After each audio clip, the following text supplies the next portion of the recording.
Hi, hello. Welcome to the episode of Isaiah's Newsstand. It's your host, Isaiah Edwards. The date is June the 23rd, 2025. Hopefully, this episode finds you well, in good spirits, and high hopes. As for me, I'm doing pretty good.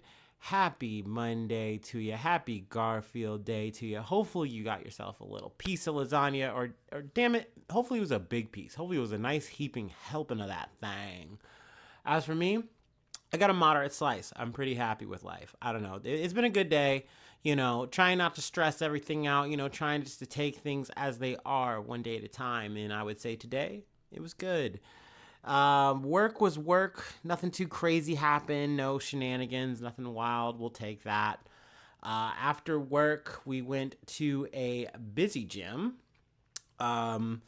Didn't get my Smith machine time, but I would say, hey, that's all right. We're still, in my mind, in a bit of recovery mode. I guess a bit of an update on my back. It started off like, okay, we're still in a good amount of pain. I've been trying not to take as much Advil, but then, by the time I got to work, I was like, no, we're taking Advil. And I want to say, like, post a couple rounds of that, I've been feeling a lot better. But, I'm not too mad that I didn't get a full session at the gym. Let's just say that. But overall, good. I'm in a good mood. I'm in good spirits. So we'll take it. That's been pretty much the whole day. I know we just kind of ran through it real quick, but, it is what it is. We have a lot of news to get into. So I'm going to not yap too much. Let's go ahead and do our startup, and let's get into it.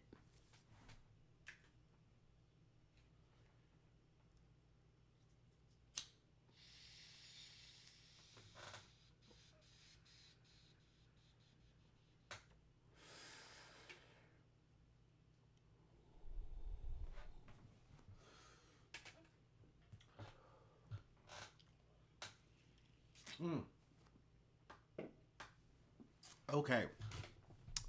So we got a couple of news stories coming out of Iran or Iran. I'm pronouncing it probably wrong either way. But, a lot of breaking news kind of situations. First story from Axios.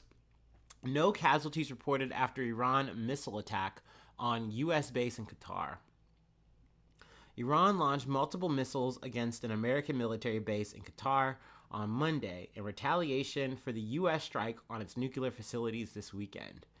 No casualties were reported, and both Qatar and the Trump administration were made aware of the Iranian attack ahead of time, sources tell Axios. Let's see. It's unclear if the attack on I'm fucking this one up. Al Udeid air base marked the full extent of Iran's retaliation.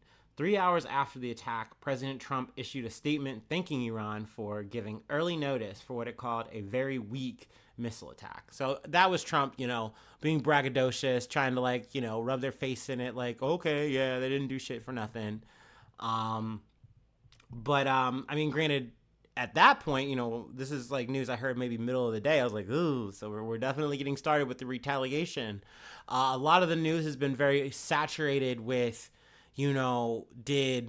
what's the next move, right? Did Iran know about this big coming attack in terms of the U.S. bombers, and did they move their enriched uranium? Because there's been footage, and Israel's been saying hey, they moved it, so we need to do another strike. We got to keep this shit going. So the question is, okay, well, what's going to happen next, right? So things were very palpable. We had this attack here, which, might have just seemed like bluster, might have seemed empty, but we just don't know or didn't know, what's going to happen, next. Does Iran have more things in store, more things in pocket? Is it just going to be, these kind of air bases? I know I talked last night or yesterday about, the attacks on Israel. So is there going to be more of that? Big question mark, right? And technically, obviously, still a big question mark. But we have even more breaking news. I literally got this right before we went live. Politico. Trump announces Israel-Iran ceasefire. President Donald Trump on Monday announced a ceasefire between Israel and Iran after a nearly 2-week war between the two countries. Trump, in a post on Truth Social, said that the ceasefire will take effect just after midnight on the east coast of the United States, with the war slated to officially end 12 hours later. This is a war that could have gone on for years and destroyed the entire Middle East, but it didn't and never will, Trump wrote on the post. Neither Israel nor Iran immediately confirmed Trump's announcement that they had agreed to the ceasefire. So obviously there's more details here, but I really want to wait for just what exactly is entailed in the ceasefire. Are both sides going to honor it? We will see. We will definitely see. I mean, in terms of from Iran's side, like literally, after the attack, I'm probably getting it wrong in terms of the timing here, but the Supreme Leader Ayatollah Khamenei, I'm all wrong with the names. Who cares? Was pretty much saying like, hey, we aren't surrendering. And now this ceasefire is now being said. So it's kind of like, how serious was that? You know what I mean? Or how serious is the ceasefire? We don't know. We will see. And not just from Iran's side, I think it's definitely worth noting that while in the middle of, talks about, a nuclear agreement in terms of, the U.S. and Iran, Israel decided that they were gonna strike. I say we, but essentially they knew that they were gonna try to goad the U.S. into getting involved, and they were successful. So I feel like it's not a crazy stretch to say we, got involved and did some shit. So who knows how concrete this ceasefire is, but hopefully it is, at least a stop in the fighting, stop in the killing. Because we've stated before, hundreds of people have already died, at least out of Iran. There have been people who have died in Israel, though no one died in those strikes, on the air, in the base in Qatar. That doesn't mean that more people couldn't in the future. So, hopefully this is at least a pause or, something that, means like, hey, we can walk back from the brink here. You know what I mean? In terms of full scale war. Though, this was pretty intense, launching missiles and shit at each other, back and forth. Anyway, so there's that news. There's some more news that I wanted to get to, though, of course, from CBS News. Belarus frees jailed opposition leader, more than a dozen others after a visit from U.S. envoy. Belarus freed top opposition figure Sergei Tsikhanouski and more than a dozen other political prisoners Saturday following an appeal from the White House. Tsikhanouskaya's team announced on Saturday, a sign of its warming ties between Washington and Belarus ally Moscow. The release came just hours after retired Lieutenant General Keith Kellogg, President Trump's special envoy for Ukraine and Russia, met Belarusian President Alexander Lukashenko in Minsk, the high-profile visit of a U.S. official to the authoritarian state in years. I think I said that right. The highest-profile visit. There you go. Whatever. Tikhanovsky's wife, Svetlana Tsikhanouskaya, mea culpa, I'm getting all the names wrong today, who took the mantle of the opposition movement after her husband's jailing, thanked President Trump directly for brokering the deal. Lukashenko's spokeswoman said the Belarusian leader had ordered the release of the prisoners on Mr. Trump's request, Russian state media reported. Now, I love this part, and I highlighted it just so I wouldn't miss the quote. Mr. Trump appeared to take credit, writing, "Thank you, Mr. President," on his Truth Social platform, alongside a link to a news story about the prisoner release. Brother, you already got your thank yous. Bro needs to get his pats on the back. He needs to get his attaboys so bad that he's giving them to himself on his own app. That is the weirdest self-suck I've seen. It's just so unnecessary. Bro, you did your thing. This is a good thing, and you're making it weird somehow. I gotta love that about Trump. I gotta love that about him. European politicians and members of Belarus's exiled opposition also welcomed the news. This is fantastic news and a powerful symbol of hope for all the political prisoners suffering under the brutal Lukashenko regime. European Union chief Ursula von der Leyen said on X. So yeah, also I believe was it 12 others were also released. So 13 others. I'm sorry. Let's see. Among the 13 others freed were Radio Liberty journalist Ihar Karni, arrested in 2023 and jailed for participating in an extremist organization. But in terms of the main guy, the highlighted guy, who I'm getting his name wrong, but we're gonna say Sergey. He was a blogger turned political opposition, and essentially made a big movement against Lukashenko, going as far as to say he was a cockroach, things of that nature. And essentially Lukashenko used the political sheen to just be like, oh, okay, you were trying to organize a riot. You were trying to, sow dissent, yada, yada, yada, and threw this man in jail. So obviously it's very fucked up.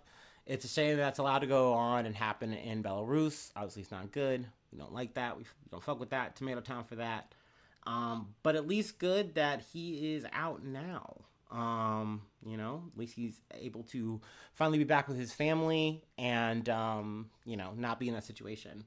I believe I should have, here we go.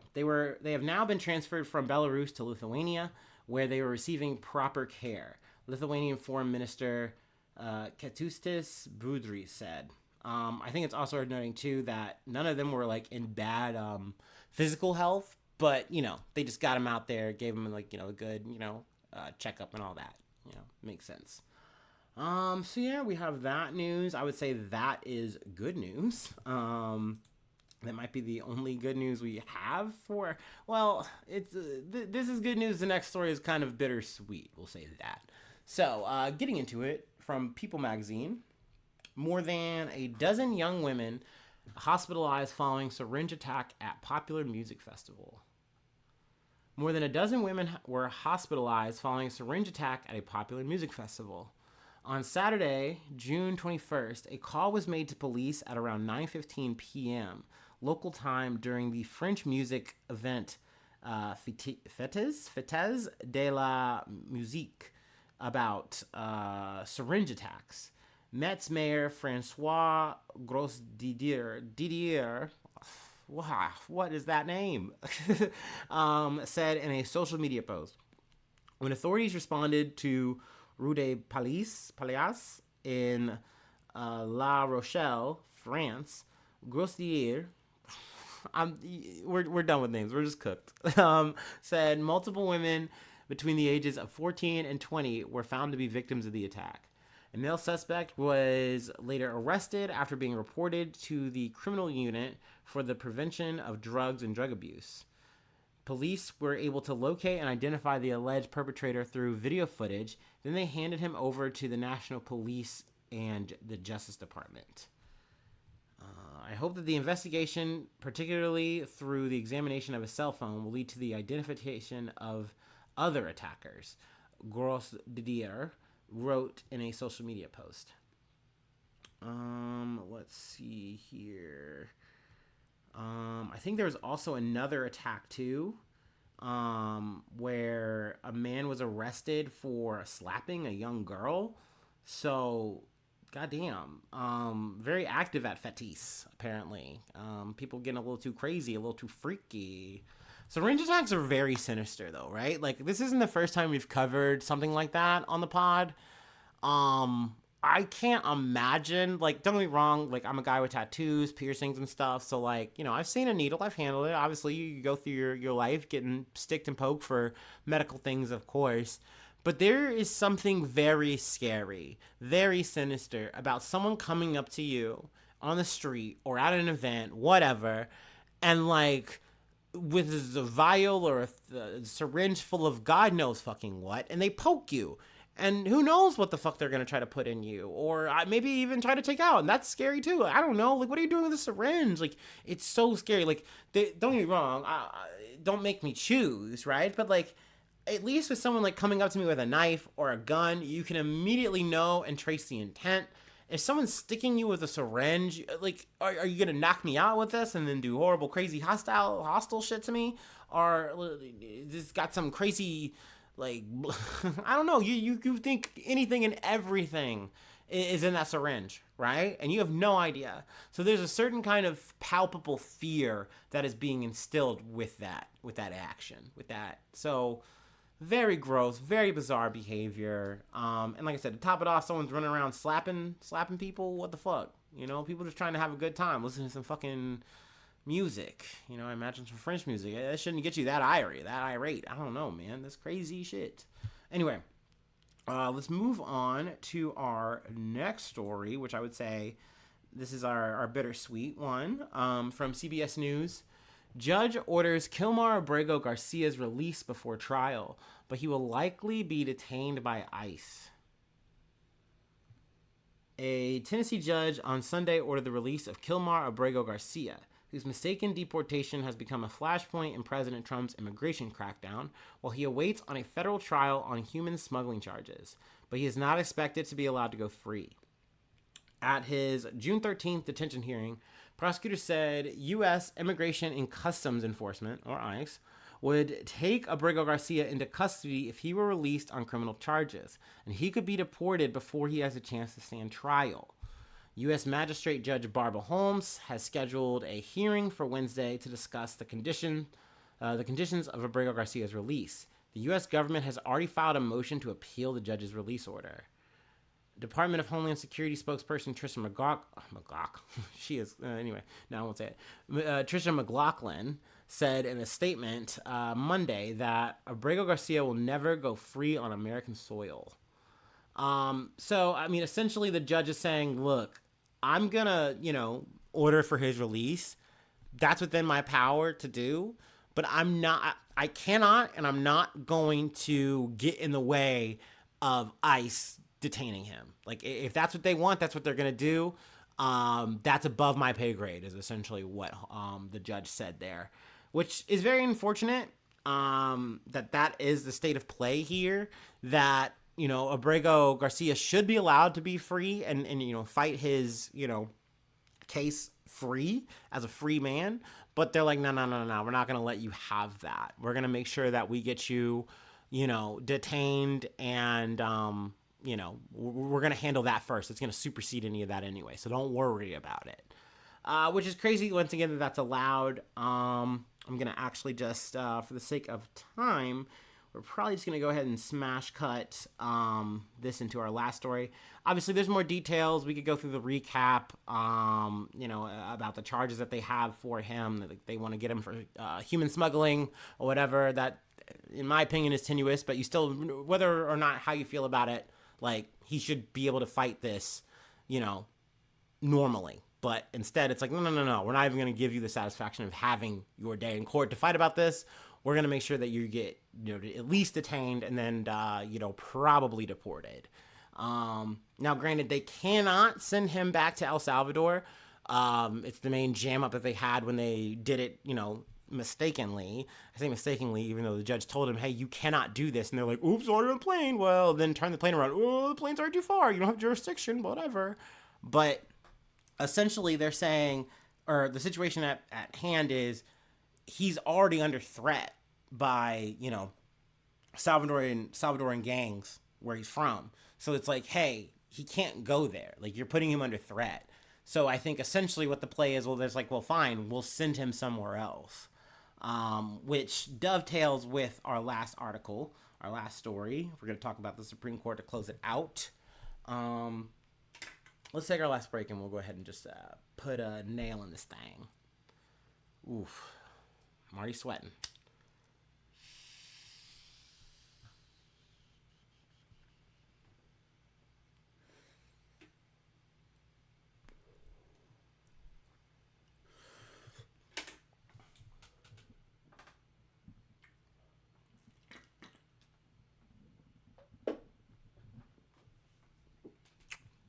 From CNN.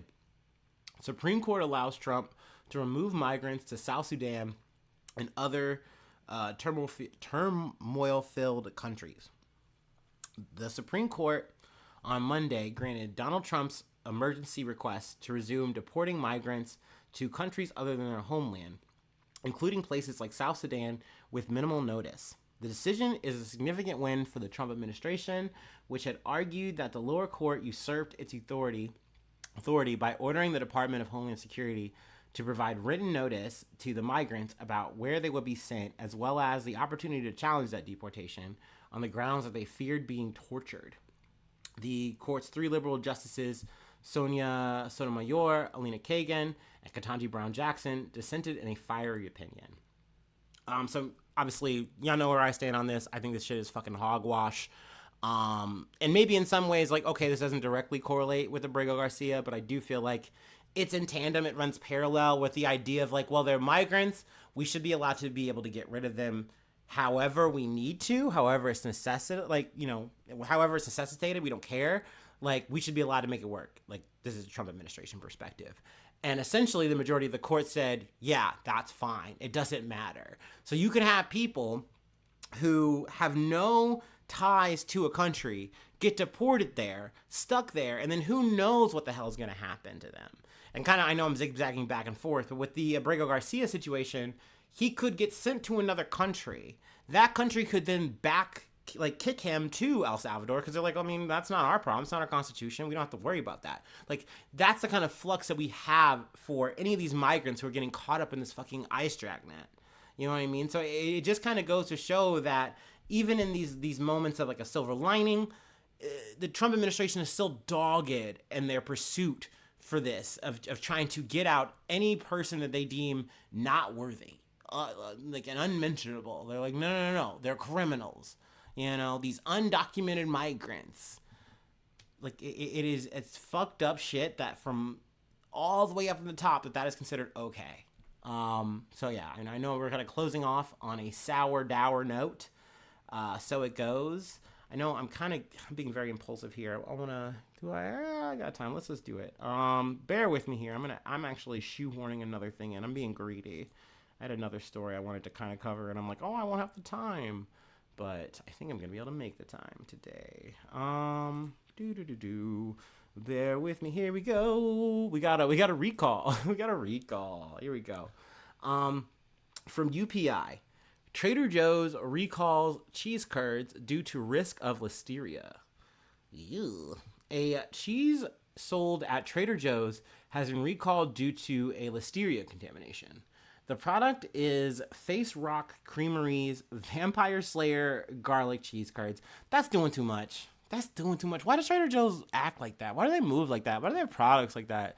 Like, just sell me some cheese curds. Like, just be simple. You don't have to make this long-ass name. Buffy the Vampire cheese curds. Well, yeah, guess what? It has listeria in it. It has the use by, 08/29/25 date.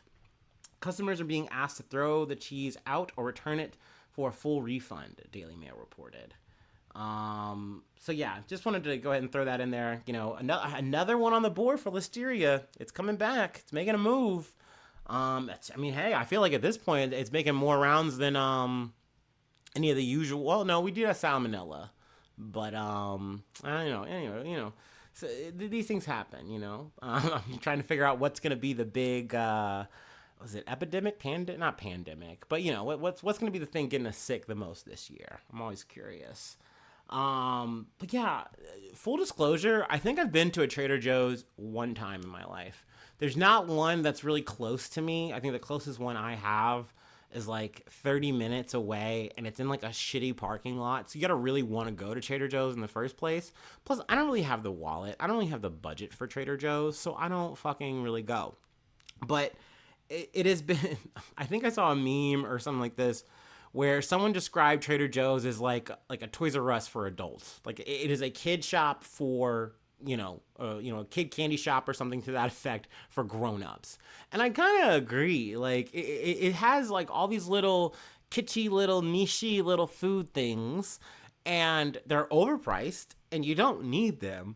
But when you hear them, you want them. Like the thing I've always wanted from Trader Joe's that I've never gotten, I've always wanted to get the pickled pineapples. Apparently they have pickled pineapples. And I could just make that shit. And maybe one day I will. I'll be my own Trader Joe. But, God damn it, that sounds tasty. That sounds good. I want that in my life. But I bet when I say a price, I'm going to be like, why the fuck did I even come here? Anyway, if you got that vampire cheese curd bullshit or vampire slayer cheese curd bullshit, throw it out if it's, by that sell date, be careful, beware, buyer beware. I guess that is timely though, in a way, right? Isn't that like October, right? Anyway, that's all I really got for today. We got in all our news plus one. I like that. It feels good. That doesn't feel too Monday, man. It feels really good. That feels Friday, man. Anyway, if you'd like to help out, support the effort, I do have a Patreon. Patreon.com/IsaiahNews. Become a newsie today. Free ways to hit me up, IsaiahNews1@gmail.com. Feel free to follow me or the podcast on any of the socials. Subscribe to the YouTube. That's free action, really helps out. Follow on TikTok. Follow on Spotify. Follow on Apple Podcast. Whatever listening platform you prefer, I'll be there. Ready to yap. Leave a like. Leave a cool comment. Sharing is always caring. But I really just appreciate you tuning in. I really just appreciate you being a friend. And hopefully I see you soon for some more good news. I love ya. Bye-bye. Mwah.